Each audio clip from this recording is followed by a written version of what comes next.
প্রিয় দর্শক শ্রোতা, রমজান মাস অনেক দামি একটি মাস, অনেক গুরুত্বপূর্ণ একটি মাস। এ মাসের মধ্যে হাজার মাসের চেয়ে দামি হলো শবে কদরের রাত। বলুন না সুবহানাল্লাহ। যে রাত সম্পর্কে আল্লাহ তাআলা নিজেই পবিত্র কোরআনুল কারিমের মধ্যে বলেছেন, লাইলাতুল কদরি খায়রুম মিন আলফি শাহ।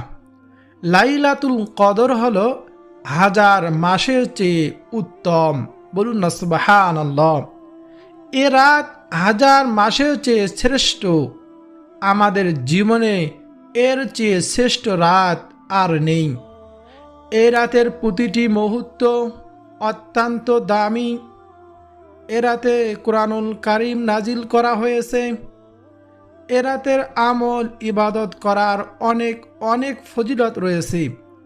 এ রাতে আল্লাহ সুবহানাহু তাআলা বান্দার ভাগ্য নির্ধারণ করেন, ক্ষমা প্রার্থনাকারীকে ক্ষমা করেন, গুনাহ মাফ করেন, প্রয়োজন প্রত্যাশীদের প্রয়োজন পূরণ করেন, মানুষের মনের আশা আকাঙ্ক্ষাগুলো পূরণ করেন, মানুষের ডাকে আল্লাহ সুবহানাহু তাআলা সাড়া দেন। বলুন না সুবহানাল্লাহ।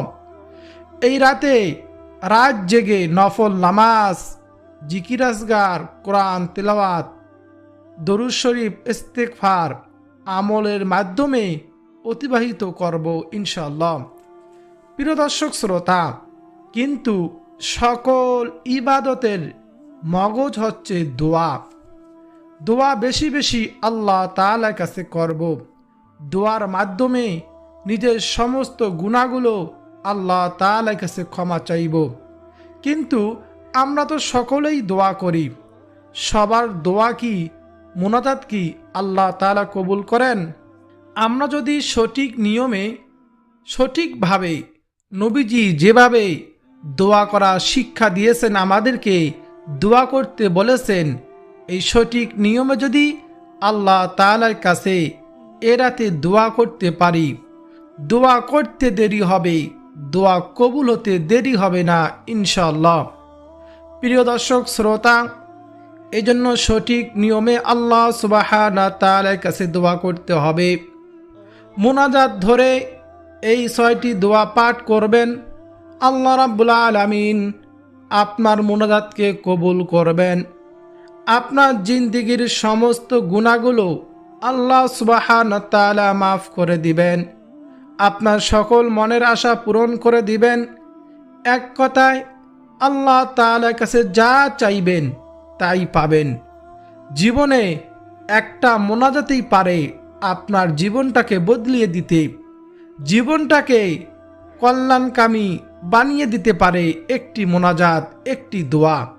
তো প্রিয় দর্শক, শবে কদরের রাতে কিভাবে মোনাজাত ধরতে হবে এবং কোন দোয়াগুলো মোনাজাতের মধ্যে পাঠ করতে হবে, বলতে হবে, সেই সম্পর্কে আজকে বিস্তারিত আলোচনা করব ইনশাআল্লাহ।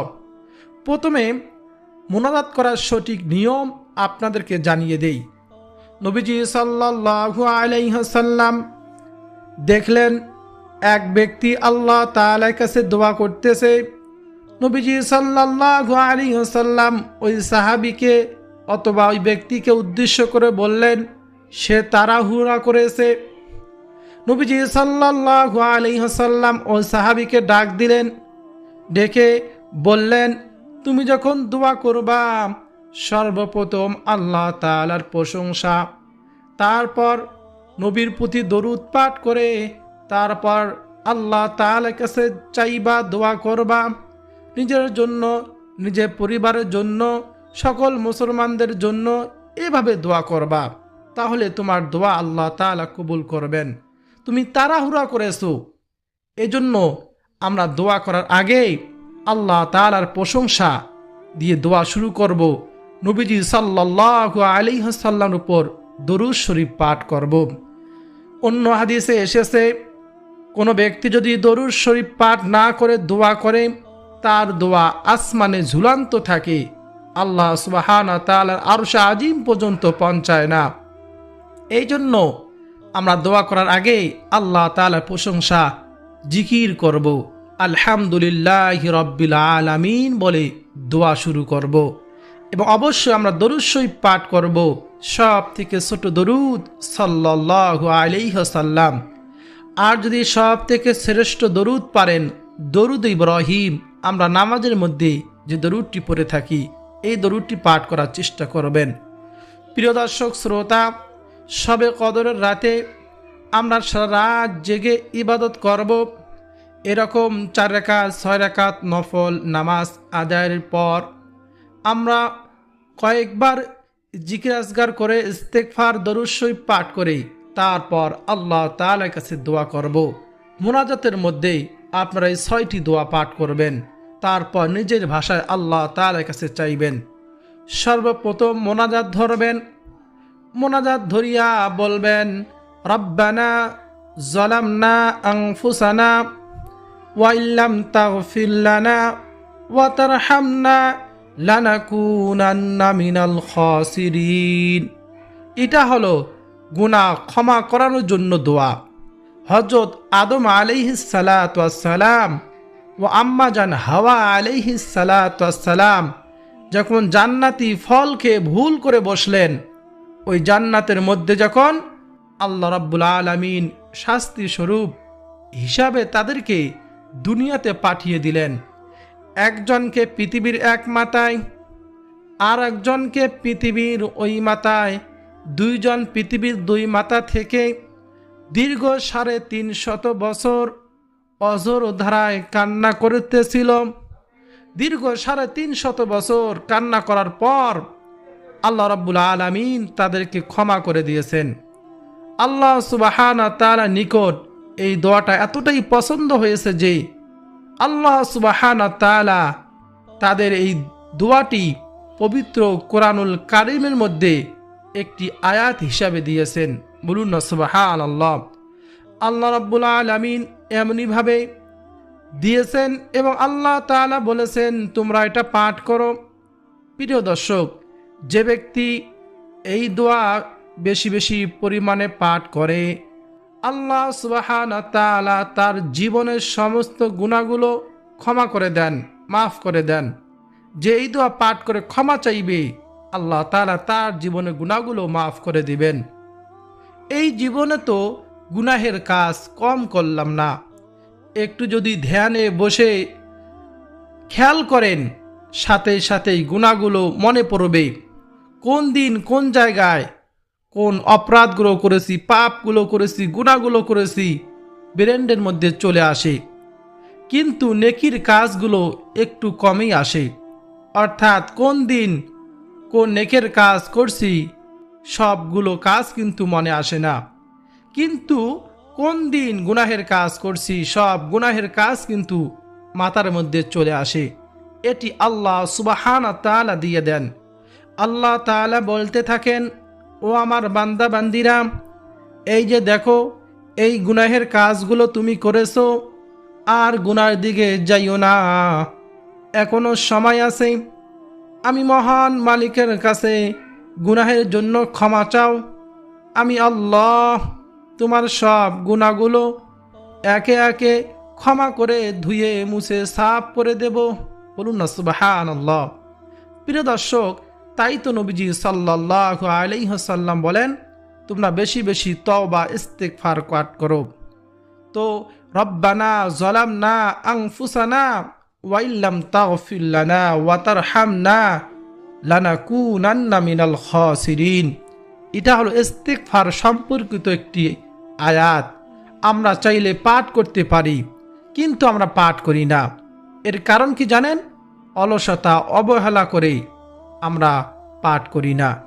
ইনশাআল্লাহ অলসতা অবহেলা করব না, বেশি বেশি পরিমাণে শবে কদর রাত্রিতে মুনাজাত ধরে এই দোয়াটি আমরা পাঠ করব। হযরত আদম আলাইহিস সালাতু ওয়াস সালাম, আম্মা জান হাওয়া আলাইহিস সালাতু ওয়াস সালামকে এই দোয়া বেশি বেশি পাঠ করার কারণে আল্লাহ তাআলা ক্ষমা করে দিয়েছেন। আমাদেরকেও ক্ষমা করবেন। আল্লাহ রাব্বুল আলামিন আমাদের দোয়া অবশ্যই কবুল করবেন। নবীজি বলেন, ও আমার উম্মতেরা শোনো, আমি নবী দৈনিক 70 বারও অধিক তওবা ইস্তিগফার করি। প্রিয় দর্শক, একটা বার একটু ভাবুন তো, যে নবীর কোনো গুনাহ নেই, যে নবী একেবারে নিষ্পাপ বেগুনাহ মাসুম, সে নবী যদি দৈনিক 70 বার অধিক তওবা ইস্তেগফার করতে পারে, আমাদের তো কোনো গুনাহের শেষ নেই। যেদিকে তাকাই শুধু গুনাহ আর গুনাহ। এত গুনাহ অবস্থায় আমাদের কত শত হাজার বার তওবা ইস্তেগফার করার দরকার, একটি বার ভাবুন তো। এজন্য রব্বানা যালামনা আনফুসানা ওয়া ইল্লাম তাগফির লানা ওয়া তারহামনা লানাকুনান্না মিনাল খাসিরিন। ইস্তেগফার সম্পর্কিত কোরআনের আয়াতটি মোনাজাতে আমরা বেশি বেশি পাঠ করে আল্লাহ তাআলার কাছে জীবনের সমস্ত গুনার জন্য ক্ষমা চাইব। দ্বিতীয় নম্বরে যে দোয়ার কথা বলবো সে দোয়াটি হলো, আপনি যদি দুনিয়াতে মহান মালিকের কাছে দুনিয়ার কল্যাণ, আখেরাতের কল্যাণ ও জাহান্নামের আগুন থেকে বাঁচতে চান, তাহলে এই দোয়া বেশি বেশি পরিমাণে পাঠ করবেন। মোনাজাতের সেই দোয়াটি হলো, রব্বানা আতিনা ফিদ দুনিয়া হাসানা ওয়া ফিল আখিরাতি হাসানা ওয়া কিনা আযাবান নার। তাহলে আল্লাহ সুবহানাহু ওয়া তাআলা আপনাকে দুনিয়ার কল্যাণ, আখিরাতের কল্যাণ ও জাহান্নামের আগুন থেকে বাঁচিয়ে দিবেন। বলুন না সুবহানাল্লাহ। নবীজি সব সময় বলতেন, রব্বানা আতিনা ফিদ দুনিয়া হাসানা, হে আল্লাহ আমাকে দুনিয়ার কল্যাণ দান করুন, ওয়া ফিল আখিরাতি হাসানা, আখিরাতের কল্যাণ দান করুন, ওয়া কিনা আযাবান নার, জাহান্নামের আগুন থেকে রক্ষা করুন। বলুন না সুবহানাল্লাহ। যে ব্যক্তি এটা নিয়মিত বলবে, আল্লাহ রাব্বুল আলামিন তাকে দুনিয়ার কল্যাণ, আখিরাতের কল্যাণ সব কিছু দিয়ে দিবেন, পাশাপাশি জাহান্নামের আগুন থেকে বেঁচে যাবে। নবীজি বলেন, তোমরা এটা বলে দোয়া করো। নবীজি বলেন, ও আমার উম্মতেরা শোনো, দুনিয়াটা হলো আমলের জন্য একটা শস্য ক্ষেত্র। দুনিয়াতে যেমন আমল করবা, রোপণ করবা বীজ, তেমন বীজ রোপণ করবা, তেমনি ফল পাবা, কিন্তু পরবর্তী সময়ে পাইবা না। ঠিক আমলের বীজ যেমন রোপণ করবা, আখেরাতে তেমনই ফসল পাইবা। যদি ভালো আমলের বীজ দুনিয়াতে রোপণ করতে পারো, তাহলে আখেরাতে ভালো ফসল পাইবা। যদি মন্দ আমলের বীজ রোপণ করো দুনিয়াতে থাকতেই, তারা আখেরাতে মন্দ ফসল পাইবা। এই জন্য আমাদের মাহে রমজান রহমত, মাগফিরাত, নাজাতের মাস, গুনাহ মাফের মাস এবং এই মাসের শ্রেষ্ঠ রাত, আমাদের জীবনের শ্রেষ্ঠ রাত, শবে কদরের রাত, আমরা মোনাজাতে এই দোয়াগুলো বেশি বেশি পরিমাণে পাঠ করব, আল্লাহ তাআলার কাছে চাইব। আল্লাহ সুবহানাহু ওয়া তাআলা শবে কদরের রাতে সূর্য ডুবার পর পৃথিবীর আসমানে নেমে আসেন এবং বলেন, কে আসো ক্ষমা প্রার্থনাকারী, আমার কাছে ক্ষমা চাও, আমি ক্ষমা করব। কে আসো রিজিক প্রার্থনাকারী, আমার কাছে রিজিক চাও, আমি রিজিক দেব। কে আসো অভাব অনটন, রোগ শোক বিপদ আপদে ঋণগ্রস্ত, আমার কাছে চাও, আমি রোগ থেকে শিফা দান করব, বিপদ থেকে উদ্ধার করব, ঋণ পরিশোধ করার ব্যবস্থা করে দেব। হাদিসে এসেছে, আল্লাহ সুবহানাহু ওয়া তাআলা ফজর ওয়াক্ত আরম্ভ হওয়া আগ পর্যন্ত তিনি এভাবে আহ্বান করতে থাকেন, ডাকতে থাকেন। এই জন্য এই রাতে আমরা নফল নামাজ, কোরআন তেলাওয়াতের পাশাপাশি বেশি বেশি আল্লাহ তাআলার কাছে দোয়া করব। মোনাজাতের মধ্যে এই দোয়া পাঠ করব, রব্বানা আতিনা ফিদ দুনিয়া হাসানা ওয়া ফিল আখিরাতি হাসানা ওয়া কিনা আযাবান নার। আমরা বেশি বেশি পাঠ করব। তৃতীয় নম্বরে যে দোয়ার কথা বলবো সে দোয়াটি হলো, রব্বি জাল্লি মুকিমাস সলাতি ওয়া মিন যুররিয়াতি রব্বানা ওয়া তাকাব্বাল দুআ। প্রিয় দর্শক, আপনি যদি আপনার দোয়াকে কবুল করাতে চান, নামাজকে কবুল করাতে চান, তাহলে অবশ্যই বেশি বেশি পরিমাণে বলবেন, রব্বি জাল্লি মুকিমাস সলাতি ওয়া মিন যুররিয়াতি রব্বানা ওয়া তাকাব্বাল দুআ। এই দোয়া বেশি বেশি পাঠ করবেন। 4 নম্বর দোয়াটি হলো, আপনার প্রিয়জনদের জন্য দোয়া করবেন।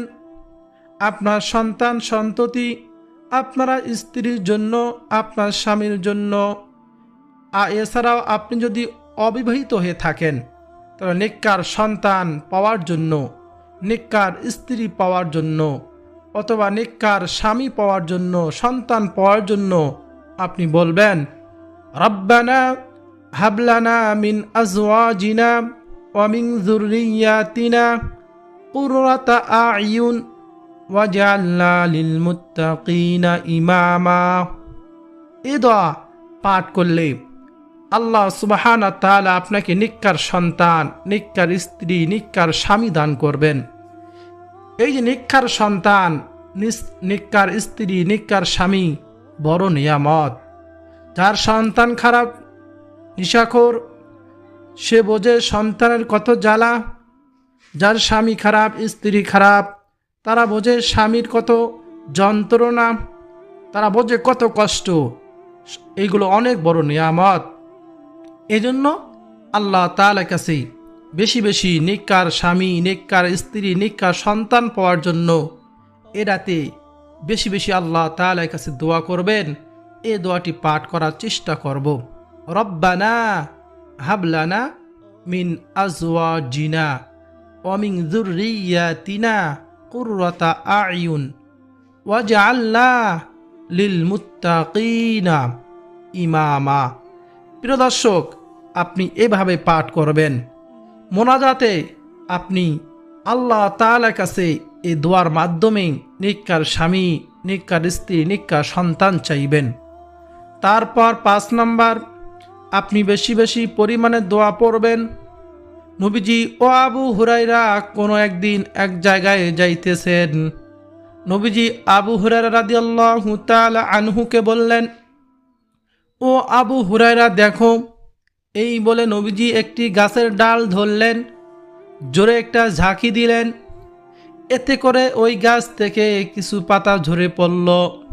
নবীজি বললেন, ও আবু হুরায়রা শোনো, এই যে দেখো আমি ঝাঁকি দেওয়ার কারণে কিছু গাছের পাতাগুলো ঝরে পড়ল।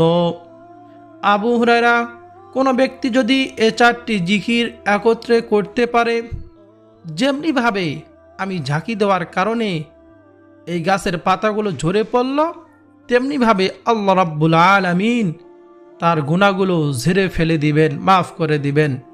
তাই শবে কদরের রাত্রিতে মোনাজাতের আগে এই জিকিরগুলো আমরা করব। আমরা বেশি বেশি পরিমাণে বলবো সুবহানাল্লাহ, আলহামদুলিল্লাহ, লা ইলাহা ইল্লাল্লাহ, আল্লাহু আকবার।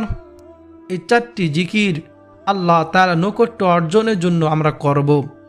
আল্লাহ তাআলার কাছে সবচেয়ে প্রিয় জিকির এই 4টি, নবীজির কাছে সবচেয়ে প্রিয় জিকির এই 4টি। এই 4টি জিকির যে কোনো একটি দিয়ে জিকির শুরু করতে পারেন। যারা পবিত্র কুরআনুল কারীম পাঠ করতে পারেন না, আপনি নফল নামাজ 2 রাকাত 4 রাকাত নামাজ আদায় করার পরে এই জিকির করে তারপর মোনাজাত ধরে এই দোয়াগুলো পাঠ করবেন। এই 4টি জিকির একসঙ্গে এভাবে বলা যায়, সুবহানাল্লাহি আলহামদুলিল্লাহি ওয়ালা ইলাহা ইল্লাল্লাহু ওয়াল্লাহু আকবার, অথবা সুবহানাল্লাহ, আলহামদুলিল্লাহ, লা ইলাহা ইল্লাল্লাহ, আল্লাহু আকবার। এই 4টি জিকির করব। তারপর মোনাজাতের মধ্যে নিজের মতো করে আল্লাহ সুবহানাহু ওয়া তাআলার কাছে চাইব। নিজের সমস্ত গুনাহের কথা স্মরণ করে আল্লাহ তাআলার কাছে ক্ষমা চাইব, মাফ চাইব। এবং মোনাজাতের মাঝখানে বলবো ইয়া জাল জালালি ওয়াল ইকরাম। নবীজি হাদিসের মধ্যে বলেন, দোয়ার মাঝখানে ইয়া জাল জালালি ওয়াল ইকরাম 3 বার পাঠ করলে তার দোয়া সঙ্গে সঙ্গে আল্লাহ তাআলা কবুল করেন। কি বলবো? ইয়া জাল জালালি ওয়াল ইকরাম। অন্য এক হাদিসে এসেছে ইয়া আরহামার রাহিমিন। আমরা 3 বার পাঠ করে আল্লাহ তাআলাকে ডাকবো, আল্লাহ তাআলার কাছে চাইব। আল্লাহ তাআলা আমাদের সকল বৈধ চাওয়া পাওয়াগুলো কবুল করবেন। 6 নম্বরে যে দোয়ার কথা বলবো সে দোয়াটি হলো ইয়া জাল জালালি ওয়াল ইকরাম। 3 বার বলবেন।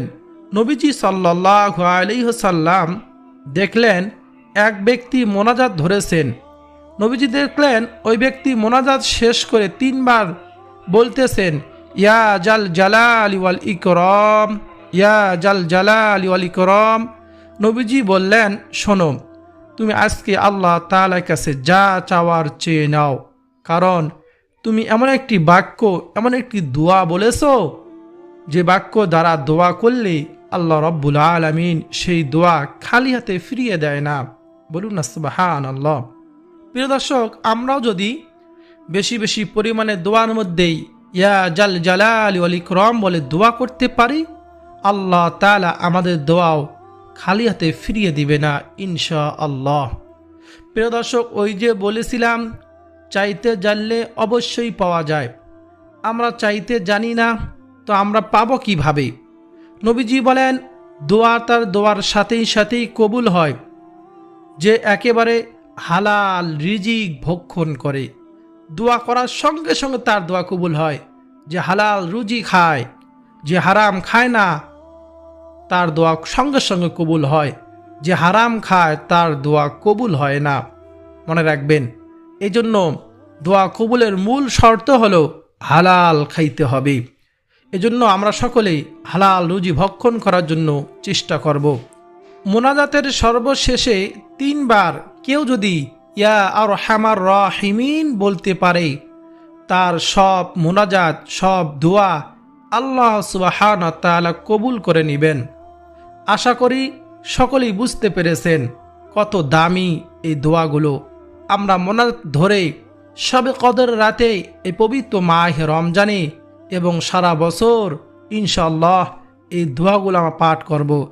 আল্লাহ তাআলার কাছে চাইব, তাহলে আল্লাহ তাআলা আমাদেরকে দান করবেন। মনে রাখবেন, আল্লাহ তাআলার কাছে কোনো জিনিসের কোনো কমতি নেই। চাইতে জানলে পাওয়া যাবে। এক ফোঁটা চোখের পানি ফেলে যদি দোয়া করতে পারি, সাথে সাথেই সেই দোয়া আল্লাহ তাআলা কবুল করবেন।